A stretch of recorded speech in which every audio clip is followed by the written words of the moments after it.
Beep.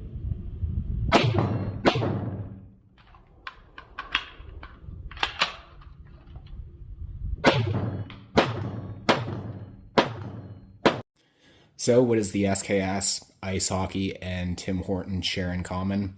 Well, all of them are kind of intertwined with Canadian culture. So, a Soviet rifle from the 50s. So, these things were brought into a lot of different countries as surplus. So, for a long time, they were very cheap, and still, relatively speaking, they're very cheap. It shoots very cheap ammunition. This is 7.62 by 39, and currently, this is cheaper than 9 millimeter. And this is a center fired rifle. So in their original configuration, obviously they didn't look like this. I kidded this out. I bubboed it. I did not keep it stock because I really don't care. So these things, there's two variations that you're going to see. There are a couple other variations, but for the most part, you're either going to see Russian or Chinese. This particular one is Russian from 1951. It's a Tula Arsenal, but also the Chinese, you come across them a lot more often. So the endless debate of whether you should get a Chinese or a Russian one, that really depends on you. In my opinion, I think the Chinese ones are better. I think the machining's better, the bluing's better, the chrome on the piston is better. I find generally speaking, it's a higher build quality, and that isn't just necessarily to do with the country of origin. It's that for the most part, when the Russian ones were made, they were made in the early 50s, and most of the Chinese ones were made in the mid to late 60s to the early 70s. So machining has gotten a lot better in 20 years, and that's mostly what I find. So these aren't technically modular.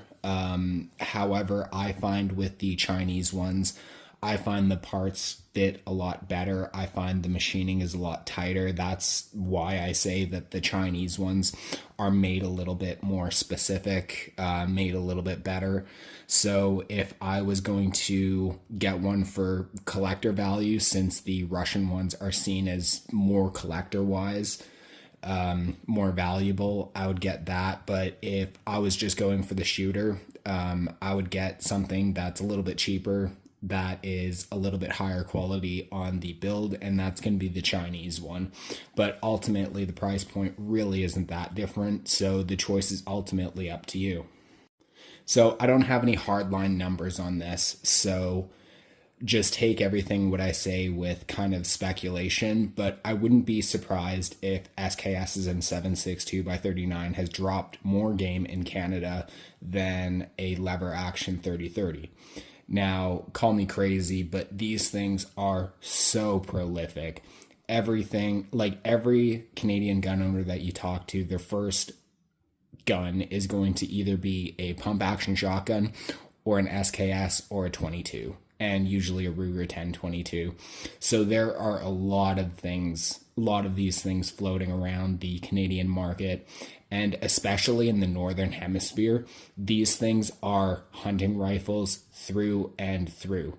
These things have taken a lot of game in this country, and they're capable of taking a lot of game just with proper ammunition choice. Obviously, with this corrosive FMJ ammunition, this is not hunting ammunition. This is just range fodder, but there are a couple options that make decent hunting ammunition that is very capable of taking game, and ballistically speaking, this is very similar to 30-30, and you don't have to deal with it being rimmed, and the round is a lot shorter, a lot more compact, stuff like that.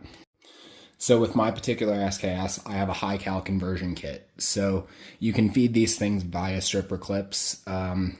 If you just keep the original magazine in it, then they can be fed by a stripper clip or just individually thumbing rounds in. Same thing with the high cal conversion kit, except you have the option of detachable magazines, which is fantastic.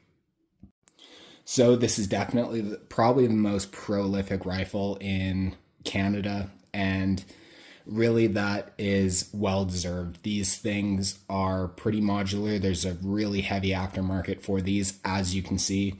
They're fairly accurate. They're definitely inexpensive. They're cheap to shoot. And honestly, this is probably the best first rifle that you can get in Canada currently.